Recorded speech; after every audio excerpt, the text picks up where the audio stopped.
এখন আমরা লাগাচ্ছি সোনাকট।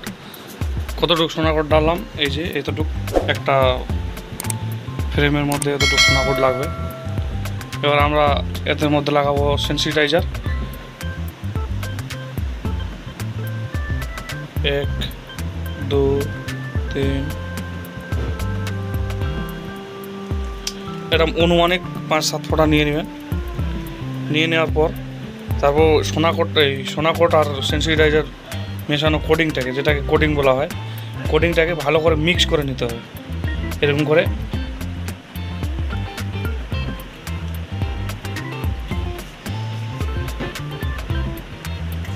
আমাদের সোনাকট আর সেন্সিটাইজার মিক্স হয়ে গেল। এবার আমরা ফ্রেমে লাগাবো। দেখেন কি করে আমরা ফ্রেমে লাগাই।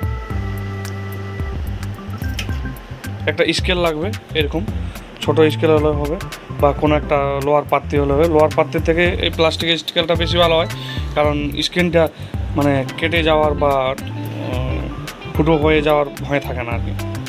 এইভাবে লাগিয়ে নিতে হবে। লাগিয়ে নেওয়ার মানে মেটারটা যতখানি থাকবে ওই হিসাবে সোনাকটটা কোটিংটা দিয়ে দিতে হবে। দিয়ে দেওয়ার পর এরকম করে টেনে টেনে লাগাতে হবে।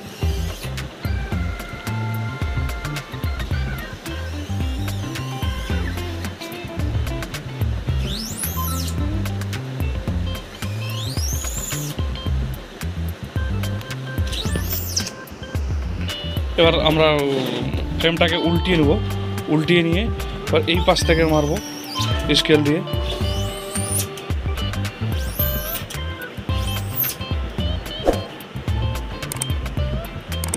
আবার উল্টে নিয়ে এদিক থেকে লাস্ট ফিনিশিং মারবো।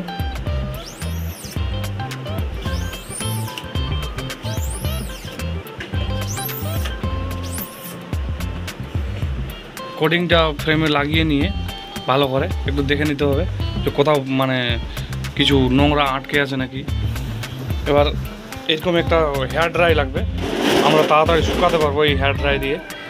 ফ্যানের হাওয়া দিয়েও শুকানো যায়, টেবিল ফ্যান দিয়ে, কিন্তু ওটাতে সময় লাগে বেশি, তাই আমরা ওই হেয়ার ড্রাই দিয়ে শুকাবো। লাইটটাকে অফ করে দিতে হবে, অন্ধকারের এক্সপোজটা ভালো। এরকম করে ভালো করে এটাকে শুকিয়ে নিতে হবে। যেই জায়গাটায় পাতলা সোনাকট লেগে গেছে বা পাতলা কোটিং লেগেছে ওই জায়গাটায় একটু হাওয়াটা কম দিতে হবে, আর যেখানে মোটা মোটা আছে সেখানে একটু বেশি দিয়ে দিতে হবে, কারণ পুরোপুরিটাই শুকাতে হবে। ওই জায়গাটা কাঁচা থাকলে আবার মেটাটা নষ্ট হয়ে যাবে।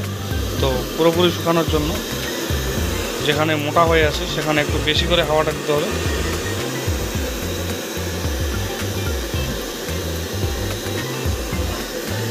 ভিডিওটা পুরোপুরি দেখবেন, স্কিপ না করে।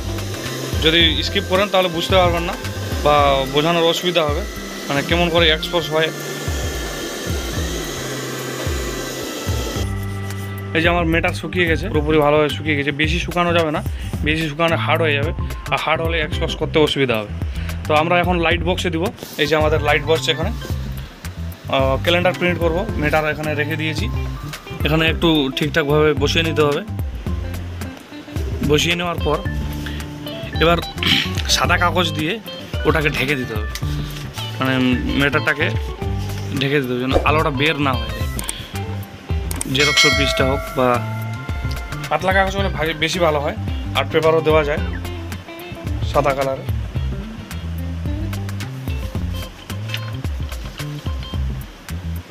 তো আমরা এভাবে ঢেকে দেবো। ঢেকে দেওয়ার পর ফোম দিলেও হবে আর বালি দিলেও হবে। তো আমরা বালি দিয়ে কাজ করি। এখানে এরকম কিছু মানে ভারী টাইপের একটু বালি নিয়ে নেব। বালি নেওয়ার পর এরকম করে ভালো করে এটাকে বিছিয়ে দিয়ে বালিটাকে এইভাবে এভাবে এভাবে বসাই দেবো, একটু দাব দিয়ে পুরোপুরি মেটারটাকে, যেন মেটারের পুরোপুরি অংশটায় ভাড়া পড়ে। এবার আমরা লাইট বক্সে চালু করব। এই যে সব সেটিং হয়ে গেছে, এখানে আমাদের সুইচ ওখানে আছে। এখানে আমরা টাইম দিয়ে রাখবো, এখানে টাইমটা স্টার্ট করে দেব। লাইট ওখানে দিয়ে দেবো। এবার আনুমানিক একটা সেন্সিটাইজার যদি আমরা 7-8 ফোঁটা দিই তাহলে 2 মিনিট 2.5 মিনিট রাখবো। এবার সেন্সিটাইজারের উপর ডিপেন্ড করবে, যদি সেন্সিটাইজারের পরিমাণটা বেশি করে দিই তাহলে টাইমটা একটু কম করাতে হবে, আর যদি সেন্সিটাইজারটা কম থাকে তাহলে টাইমটা একটু বাড়িয়ে দিতে হবে। তো আমরা সেন্সিটাইজার মোটামুটি 7-8 ফোঁটা দিয়েছি, তো মোটামুটি 2 মিনিটের উপর রাখবো, ওই 40 সেকেন্ডের মতো।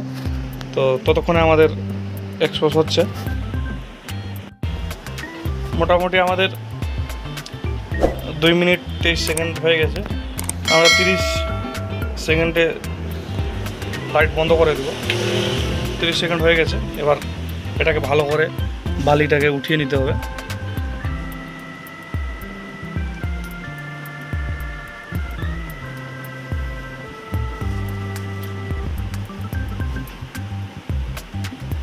বালিটাকে উঠিয়ে নিয়ে সাদা যেটা পেপার দিয়েছিলাম ওটাকে উঠিয়ে নিতে হবে। উঠিয়ে নিয়ে ফ্রেমটাকে নিয়ে যেতে হবে। ফ্রেমটাতে হালকা জল দিয়ে এরকম করে একটু হাত দিয়ে গোলাতে হবে। এই যে দেখছেন লেখাটা অনেকটাই বোঝা যাচ্ছে।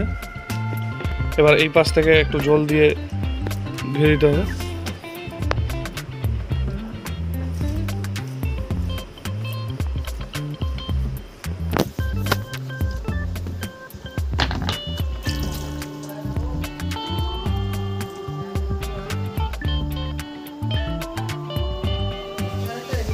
একটু হিটটা আমাদের বেশি হয়ে গেছে, তার জন্য একটু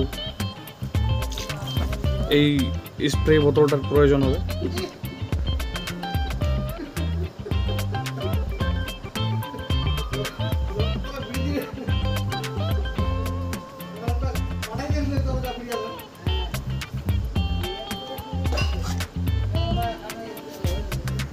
এই দেখছেন অনেকটাই উঠে গেছে আমাদের মেটা, বোঝা যাচ্ছে লেখাগুলো। মেটারটা আমরা ভালো করে ওঠানোর জন্য স্প্রে দিয়ে ভালো করে এরকম করে মেরে নেব। যেখানে যেখানে কিছু ওই ক্লিপারগুলো থাকে ওগুলো ভালো করে উঠে না, বা কোনো যদি মোটা লেখা হয় তো একটু করে ধরে রাখে। একটু আমরা ভালো করে স্প্রে দিয়ে স্ক্রিনটাকে ক্লিয়ার করে নেব। এবার আমার ফ্রেমটা রেডি হয়ে গেছে, শুকিয়ে নিয়েছি। শুকিয়ে নেওয়ার পর এখানে সেট করে নেব আমরা। সেট করে নেওয়ার পর তারপর নিচে এখানে আজকে আমরা ক্যালেন্ডার প্রিন্ট করব, তো ক্যালেন্ডারটা এখানে ঠিকঠাকভাবে ম্যাচিং করে নিয়ে বসিয়ে নিতে হবে। নিয়ে তারপর সেলো টেপ হোক বা এইরকম ব্রাউন টেপ হোক দিয়ে এখানে একটা মাপ নিয়ে নিতে হবে। এই যে এরকম করে একটা মাপ নিয়ে নিতে হবে। মাপ নেওয়ার পর তারপর আমরা এই সাইডটা পুরোটা সেলো টেপ দিয়ে বা ব্রাউন টেপ, আমরা ব্রাউন টেপ ইউজ করি, সেলো টেপ দিয়ে বা ব্রাউন টেপ দিয়ে পুরোটাকে ঘিরে দিতে হবে, যেন কালিটা এই সাইড দিয়ে বের না হয়ে যায় বা সাইডে কোথাও দিয়ে মানে বের হয়ে কাগজে না থাকে।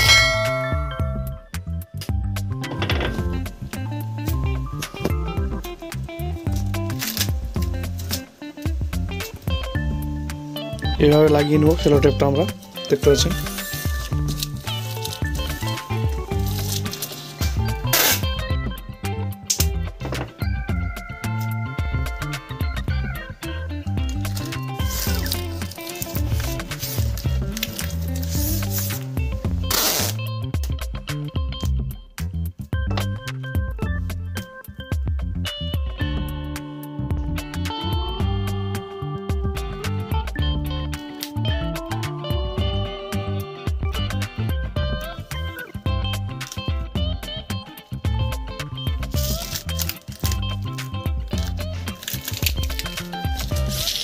এবার এই সাইডটাতে আমরা যেহেতু এই ডিস্টেন্সটা বেশি আছে তো এখানে কোনো পেপার দিয়ে দেব।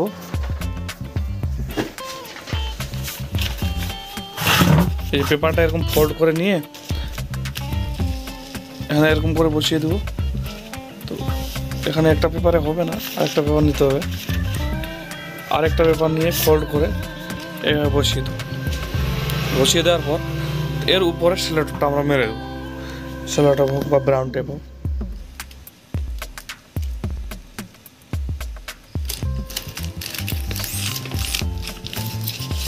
এইভাবে লাগিয়ে নিতে হবে। এবার আমাদের ফ্রেম রেডি, ছাপাতে পারবো আমরা। এবার আমাদের কালিটা রেডি করতে হবে। এটাতে আমরা নীল কালি দিয়ে ছাপবো। সাইজটা তো যতখানি আছে ওই হিসাবে আমরা একটা স্কুচি নিয়ে নেব।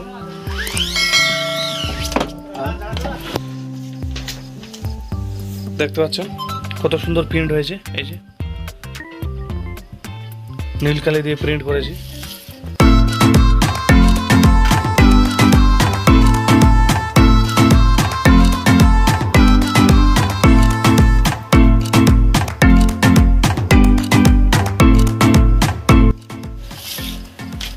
যাই হোক, এখান থেকে ভিডিও আমরা সমাপ্ত করছি। নেক্সট ভিডিও দেখার জন্য চ্যানেলটিকে সাবস্ক্রাইব করবেন, পাশে থাকা বেল আইকনটি ক্লিক করবেন, লাইক করেন, সাবস্ক্রাইব। ধন্যবাদ।